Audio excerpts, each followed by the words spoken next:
excited to be sharing another daycare related video. If you haven't followed our channel from the beginning or recently, then I want to share with you that I am an in-home childcare provider. I have my own childcare in my home where I right now provide care for 6 to 7 children at one time, and I really love it. And I have learned a lot on this journey that I want to help share with you if you are a fellow childcare provider or are thinking about becoming one, or maybe you're just interested as a parent who is enrolled in one on what it's like on the other side. Either way, this video is for you. Today I'm going to be sharing 5 tips for creating your policies.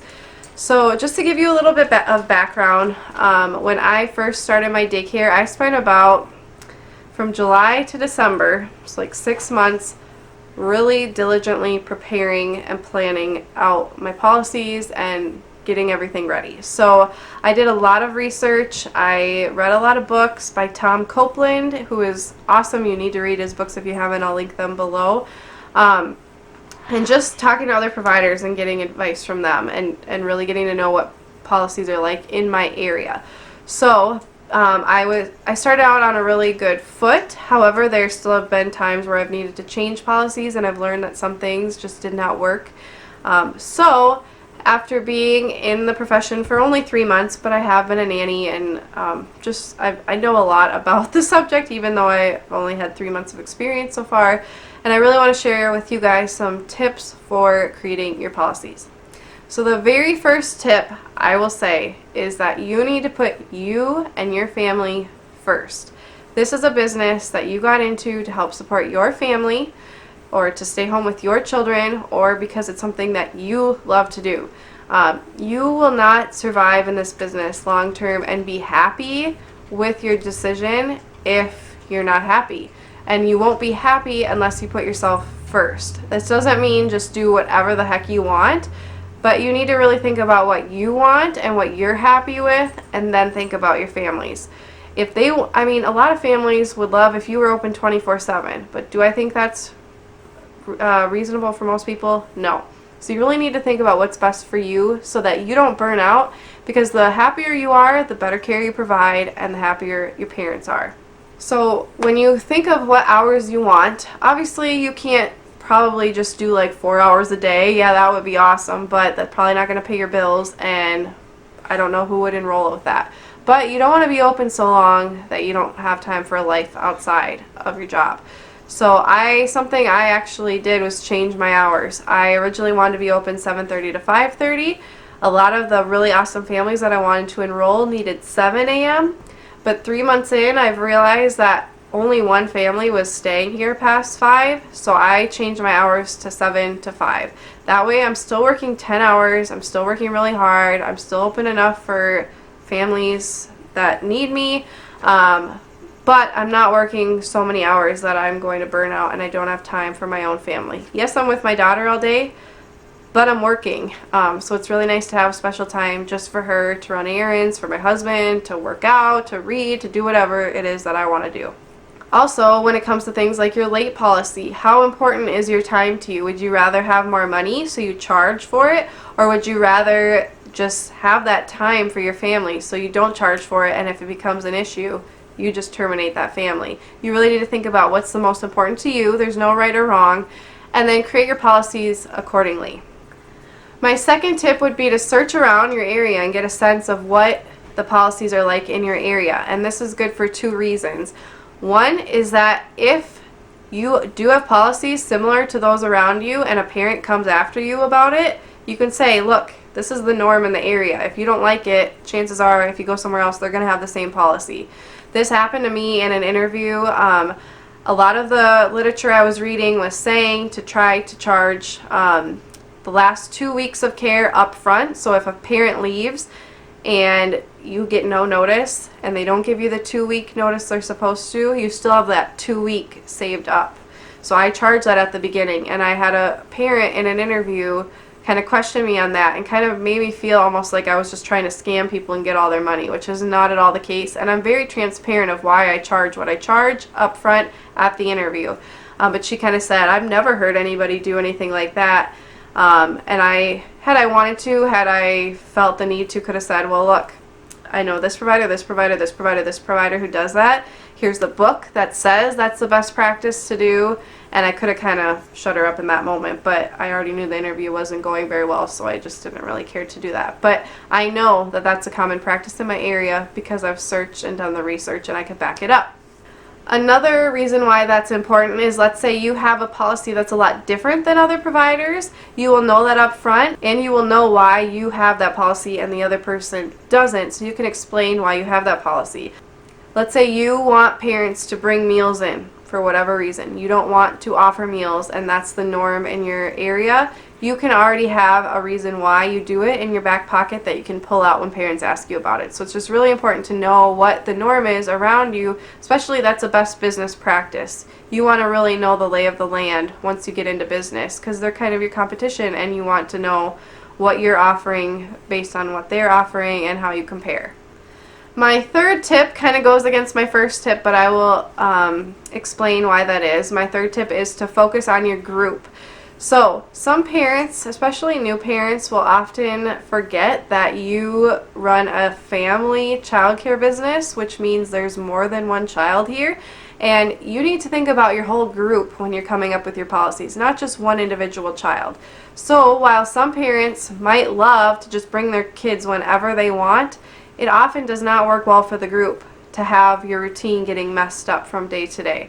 So it's very important to have some kind of structure to your days. And it's totally up to you what your policies are, but most people I know have policies of like, this is what we do at this time, and you need to come by this time, otherwise you can't come, or no drop-offs during these hours, or whatever it is, because it can be really hard on kids to have a change in their routine.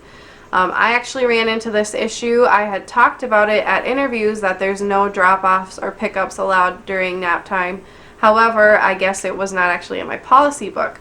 So I had a family who wanted to drop off their children at this time, and it just created a lot of issues for us. Kids weren't getting to sleep on time. Kids were cranky. Kids were waking up when the child came for the day because they were already asleep. The dog barked.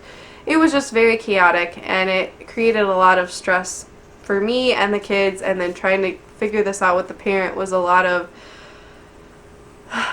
struggle that I probably wouldn't have had to go through if I just made that a policy from the beginning. So I needed to think about my whole group, and although it did create an issue with the parents, I need to think about all my kids. I can't just do whatever is best for each individual child at all times, because it is a family childcare, and sometimes what's best for the group may not be what's best for one family.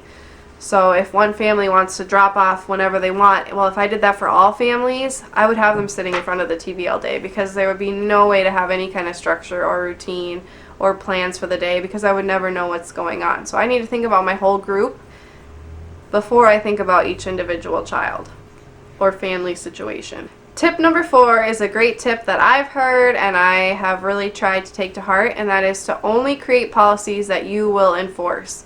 So you may think you're tough in your head and say, I'm going to charge $50 for each minute that they're late, but if you're not actually going to do it, don't bother writing it in your policy handbook. Your policies are only as strong as you are, so if you're not strong enough to enforce them, either weaken your policies or take them out, because it's just showing the parents that what you say is not actually what you do. And lastly, tip number 5 is don't stress, you can always modify your policies. So if you start off and you realize that there's things that you want to change, either accumulate some of those changes over time and then do a whole policy change at 6 months or 12 months, or if there's only a couple things, maybe just change them right away, or wait, just think about what would be best. But for me, I added something that was already said in the interview, which was no drop-offs between 12 and 3, which I said in the interview, but I didn't have in my policies. So once I realized that, I just put it in writing right away.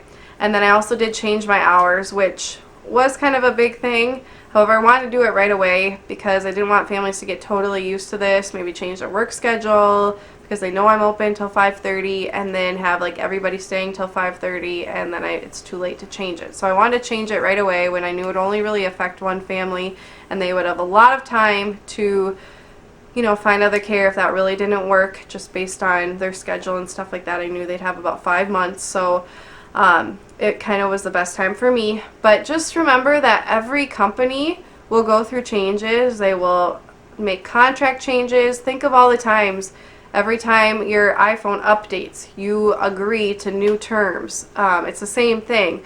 You are a company, you are a business, and sometimes you need to make changes to your policies. Just print out something, have the parents sign it, saying that they received it. It doesn't need to be that they agree to it. If they don't agree to it, then you need to remind them of your termination policy. If they say, I'm not willing to sign this, I don't agree to this, then you say, well, this is how it's going to be. So if you don't want this change, then you need to find other care, and this is what my termination policy is. Is that easy to do? Absolutely not. I am still really learning how to be tough without being mean, but really looking out for myself, my family, and my whole group first, and then looking out for what the parents specifically want. It's not an easy job, especially for us providers who are nurturing by nature, and we don't like confrontation, but it's really what you need to do to avoid burnout. And plus, if they're parents who don't like what you're doing, you probably don't want them in your child care, saying bad things and making your days hard. So it's probably best for all of you if they go somewhere else. I hope you guys enjoyed this video. If you are a fellow provider, I would love to know what other tips you have for creating your own policies. Maybe share sometime when a policy needed to be changed and how that went, or something you just really learned through your experience over time that works really well for a lot of people. We want to help as many providers as we can, so leave those in the comments. If you have any other daycare related videos you want me to cover, I would be happy to learn about them in the comments. These videos are for you guys, not for me, so I'm always open to your ideas. And I hope you guys are having a great day. Thank you so much for watching. Bye.